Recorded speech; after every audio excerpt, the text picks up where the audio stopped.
Hi, my name is Eli Kranzberg, and welcome to this series on top-down mixing. Now, first thing is you might be wondering what exactly is top-down mixing and why should I care about it? Well, the idea is fairly simple.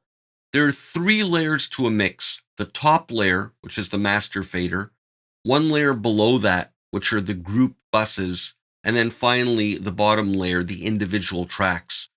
And in our DAW and plugin centric world, we usually start by processing the individual tracks, usually left to right in the mixer, to within an inch of their lives.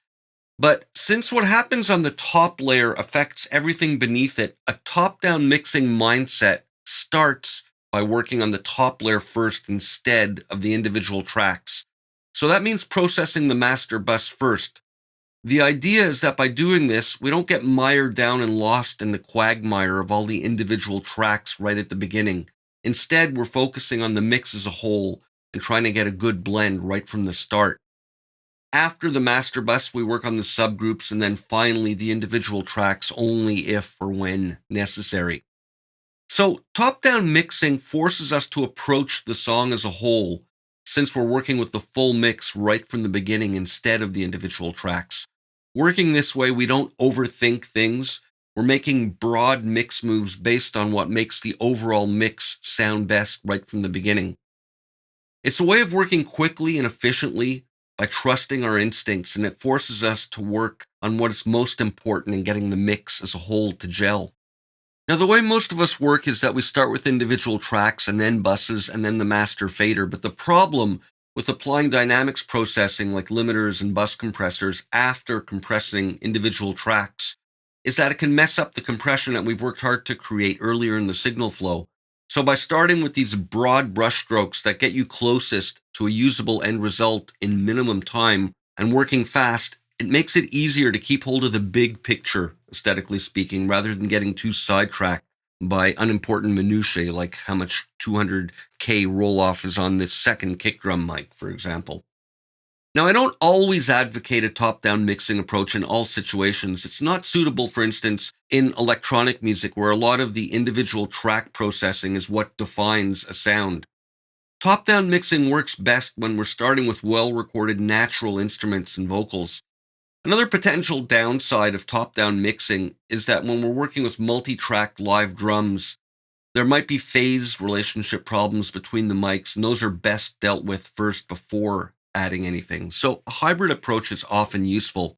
It's relatively simple to get easy win mix improvements when we're starting with the master bus and subgroups, since what we do at each level affects everything underneath it. But it's important not to fall into the trap of over processing the buses.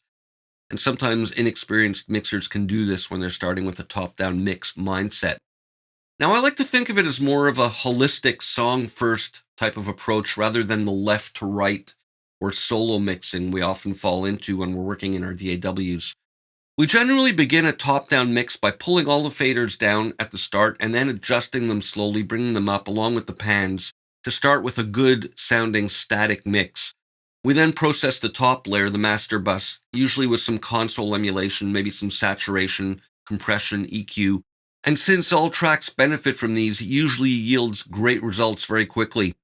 After processing the subgroups, you can usually get really close to what the final mix will sound like. We get to a point of what I like to think of as the 80-20 rule, where 80% of the mix results will come from 20% of the time you put in and the mix moves you put in. And then you spend the remaining 80% of the time on the 20% that's left to do. Now, in this series, I'll be working with a song called Wrong Place for the Right Thing by The Morning Stairs. The vocals were tracked through an Amec Neve channel in a box preamp and a Sony C800G mic.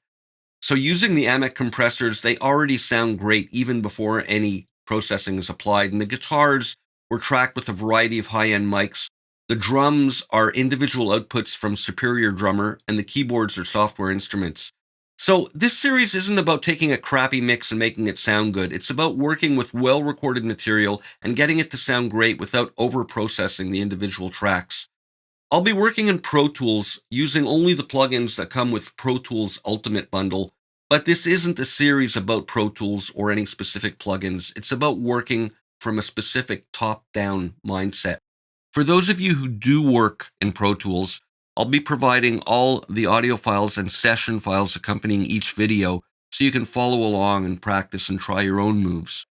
Let's start off by listening to a couple of before and after examples, and then we'll jump in and get started in the next video. Cold wind blowing, God, it hurts like hell, and I can't stand knowing that tomorrow